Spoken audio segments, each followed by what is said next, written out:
Indian team को मुबारकबाद देना चाहता हूँ, फाइनल में पहुंचे। मैं जे शाह को मुबारकबाद देना चाहता हूँ, मैं बीसीसीआई को मुबारकबाद देना चाहता हूँ, मैं बैंटर आ रहा है, आईसीसी बैंटर। को मुबारकबाद देना चाहता हूँ कि आप लोगों ने जो पूरा प्लान किया था कि किसी न किसी तरीके से दुबई में पूरा टूर्नामेंट शिफ्ट हो जाए, वो हो गया। और हम जो हैं ये शिफ्ट हो जाए Advantage और हम ले सकें। इस कंडीशंस का पूरा फ़ायदा उठाएं, क्योंकि 2017 में तो हम पाकिस्तान से फाइनल हारे थे।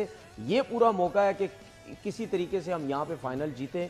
पूरा टूर्नामेंट तो शिफ्ट नहीं हुआ, इंडिया के मैचेस थे वहाँ पे, सब टीम ने वहाँ ट्रैवल किया, पिचेस इनकी मर्जी से बनी, सब कुछ हुआ, जिसकी वजह से इनकी टीम फाइनल में पहुंची। मैं मानता हूँ बहुत ज़बरदस्त क्रिकेट खेली, सब कुछ खेली। पाकिस्तान खेलते, पाकिस्तान में आके मैचेस जीतते, बेशक फाइनल पहुंचते, कुछ भी होता, समझ आती कि चले जी मुश्किल कंडीशन थी स्पेशली स्पिनर्स के लिए। यहाँ पे टीम भी बॉलिंग भी आपको ज़रा डिफरेंट किस्म की खिलानी पड़ती, क्योंकि सबको पता था कि यहाँ पे स्पिनर्स का कोई रोल नहीं सारे है, belters मारी थे, मार है, सारे फास्ट बॉलर की belters मारी थे। मार है।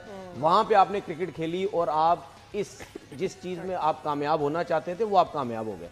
अब बात करते हैं मैच की।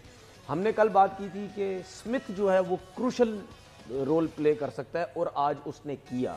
उसके साथ एक पार्टनरशिप लगी थी लबुशैन की, ठीक है, उसमें लग रहा था कि अब ये जो है, क्योंकि लबुशैन जब 22-23 ओवर में आउट हुए, तो अगर वो नहीं आउट होते तो ऐसे लग रहा था कि ये अगर 30-35 ओवर तक दोनों चले गए, जितना अच्छा वो खेल रहे थे। देखिए, इंडिया मैच जीता, कोहली ने बहुत ज़बरदस्त इनिंग खेली और वो हमेशा खेलता है, लेकिन मैं विराट कोहली से ज़्यादा अच्छी इनिंग बोलूँगा जो स्मिथ ने खेली है। ये लोग सोचेंगे कि यार उसने मैच विनिंग, वो तो आम सी नॉर्मल सी बात हो गई और है। ऑस्ट्रेलियन स्पिन अटैक का इंडियन ठीक है, स्पिन अटैक से कोई बिल्कुल, मवाजना भी नहीं है। जमीन आसमान का फर्क था। और उसने उन चारों के सामने, इसका मतलब उसने शो किया कि मैं वर्ल्ड क्लास प्लेयर हूं। उन चारों के सामने उसने 73 समथिंग रन की उसने जो 73, बिल्कुल। इनिंग खेली, ठीक है ना, तो वो बहुत मुश्किल इनिंग थी। अगर लबुशैन थोड़ा सा और उसका साथ देता तो शायद इनिंग अच्छी हो सकती थी। फिर जब स्मिथ आउट हुआ, वो एलेक्स कैरी के साथ जब पार्टनरशिप बड़ी लगी, वो मुझे नहीं समझ आई वो कैसे बोल्ड हो गया। फुल टॉस बॉल पे वो Yes. बोल्ड हो गया, ठीक है ना, अमूमन ऐसा होता नहीं है, मिड ऑफ ऊपर था, सामने ही जाता है बॉल। वो जब आउट हुआ, लेकिन मैंने एक ट्वीट की जब मैक्सवेल आउट हुआ, मैंने बोला ये फ्लूक प्लेयर है, ना करें यार। ये तुक्का प्लेयर है, नहीं, ठीक है। मुझे क्यों गुस्सा आया इसके ऊपर, मैंने हमेशा देखा इसको, ग्लेन मैक्सवेल को चलता है तो वन साइड कर देता है, लेकिन ये भी मैंने बहुत दफा देखा इसको कि यार 20 ओवर पड़े हुए होते हैं, 15 ओवर पड़े हुए होते हैं, जब बैटिंग करने आते हो थोड़ा सा सेंसिबल खेल लो। नो डाउट आप बहुत एक्सेप्शनल प्लेयर हो, बहुत एक्सेप्शनल इनिंग खेल जाते हो, लाइक अफगानिस्तान के खिलाफ जो 200 रन की वर्ल्ड कप में खेल जाते हो, दुनिया डरती है आपसे।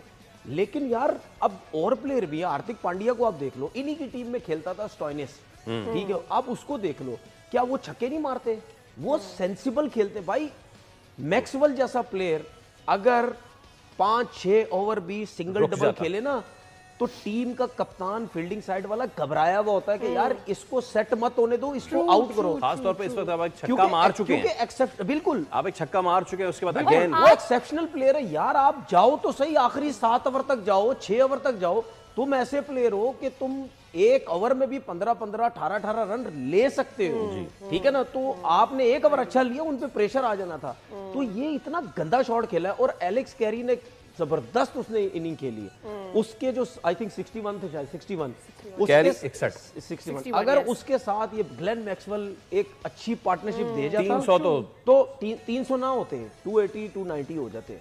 मैं उसमें भी कहता हूं कि शायद इंडिया इसको बना जाता, क्योंकि इनके पास स्पिनर अच्छे नहीं थे, लेकिन टफ हो जाता इंडियंस के लिए कि यार इतने रन्स कैसे हम चेज करें।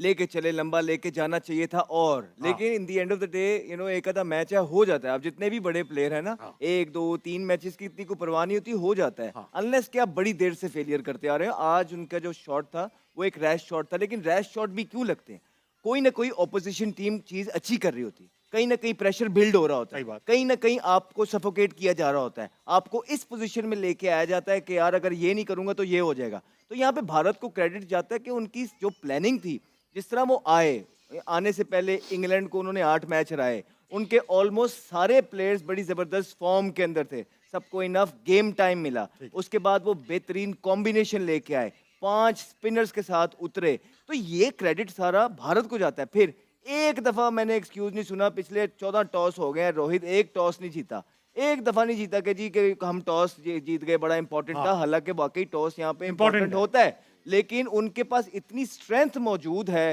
इतनी गेम पावर मौजूद है, इस तरह के प्लेयर्स मौजूद हैं, किसी भी सिचुएशन को बड़ा कामली डील करते हैं। और उनके जो सीनियर प्लेयर हैं वो आईसीसी के इवेंट में रिस्पॉन्सिबिलिटी लेते हैं, यंगस्टर्स को गाइड करते हैं, but bulk of the load जो है वो उनके सीनियर प्लेयर। विराट कोहली की हम बात करते रहे, हमारे तो फेवरेट प्लेयर हैं, और हर गुजरती हुई इनिंग से 12वीं या नहीं भी खेले, लेकिन उनको देख के इंसान सीखता है। जिस तरह की ये भी आराम से, कोई कामनेस थी, मेंटली बहुत स्ट्रांग है, इतने स्ट्रांग है कि आप देखें आउट ऑफ फॉर्म थे भी पीछे, लेकिन जैसे आईसीसी का इवेंट आया है उन्होंने 360 डिग्री जो चेंज किया है, इन्हीं इवेंट्स के लिए आप पे इन्वेस्टमेंट होती है। और विराट कोहली, मुझे नहीं पता कि हमारे टॉप बैट्समैन के कितने स्कोर होंगे वनडे में, 5000 6000, उस बंदे के सिर्फ चेज में 8000 स्कोर हो गए हैं, सिर्फ चेज में। हाँ, एंड देन हम कहते हैं जी अहमद शहजाद के साथ कंपैरिजन या आमिर के साथ, नहीं नहीं नहीं नहीं, फिर उसकी मेरे साथ 9 सेंचुरियां हैं चेज में, 9 सेंचुरियां। और जिस तरह आज 82 84 90 ये तो गिनने में नहीं आते। तो एक मुझे बस उस टाइम का होता है कि भारत भी कभी कभी उस तरह के प्लेयर को, उस तरह उनके सीनियर प्लेयर्स अप्रिशिएट नहीं करते। जिस दिन वो जाएगा भारत को उसकी कदर आएगी, भारत की टीम को उसकी कदर आएगी। बहुत प्लेयर है भारत के पास, लेकिन विराट कोहली जैसा कोई एक नहीं आ पाएगा। 56 सिंगल्स जी विराट कोहली की फिटनेस की क्या बात क्या बात क्या बात क्या बात। मैं आपसे भी पूछ लेता हूँ विराट के बारे में, because when you played against a player who is almost a colleague in one way और द अदर, वर्क एथिक्स की काफ़ी आप बात करते हैं about any particular player, what makes him stand out compare to other very great batters around the world? Because regime भी वही है, आई थिंक एज ग्रुप भी वही है, आप विलियमसन ले लें, स्मिथ ले लें, so on so fourth, Hashim Amla ले लें, बैक इन मैं एक लाइन है, जी जी प्लीज आप। he just wanted more, hunger, he just want more every day। क्या कर सकते हैं इसका? अब इसकी ख्वाहिश क्या हो सकता है? he just want it। दसो 56 सिंगल यार क्यों करता है, मुझे बता पहले ये समझाना पहले, 56 सिंगल कैसे हो जाते हैं? देखें इसको ना 70 सिंगल पिछले मैच में भी। थोड़ा ना इसको एलैबोरेट ज़रा अच्छे से करना चाहिए। जब आप कहते हैं कि एक बंदा फिजिकली फिट है, उसका एडवांटेज क्या है? उसका एडवांटेज ये है कि आपके दिमाग ने अब एक चीज़ से उसकी जान छूट गई है। उसने ये नहीं सोचना कि मेरी बॉडी मेरा साथ देगी कि नहीं देगी, तो दिमाग में क्या रह गया? 3 चीज़ों से एक चीज़ ऑलरेडी कम हो गई। फिर क्या रहेगी? स्किल उस बंदे के पास है जिसके 8,000 से ज़्यादा रन आज हो गए हैं चेजिंग में। तो जब आपके दिमाग में चीज़ें जितनी कम रहेंगी, आप उसको अच्छे से उस चीज़ पे जो है आप उसके साथ डील कर सकते हो, आप उससे सक्सेस ले सकते हो। देखिए जो बंदा एक इंटरव्यू में मैं सुन रहा था, उसमें वो कहता है कि मैं for the next 6 months I can have the same meal. तो अगर वो 6 महीने तक एक मील खा सकता है, उसने अपने आप को ऐसा बना दिया हुआ है, तो रन्स तो फिर वो उसका प्रोफेशन है, क्रिकेट उसका प्रोफेशन है। वो देखे कि सबसे टफ चीज़ है खाना, और सब कॉन्टिनेंट में जब हमारी ज़ुबान को टेस्ट लगा हुआ है, तो हम एक दिन डिसिप्लिन लाइफ गुजार लेंगे, दूसरे दिन गुजार लेंगे, तीसरे दिन गुजार लेंगे, चौथे दिन कहते हैं यार नहीं कुछ थोड़ा सा ना ऐसा खाना मिल जाए जिससे जो है ना एक सेटिस्फैक्शन जो है वो मिल जाए। लेकिन वो बंदे की हैबिट्स हैं, और वो हैबिट्स जो है वो एक चीज़ से नहीं आती। वो रन्स बनाना, वो चेजिंग में रन्स बनाना, गेम अवेयरनेस, वो सारी तभी आती है जब आपकी आउटसाइड ऑफ द ग्राउंड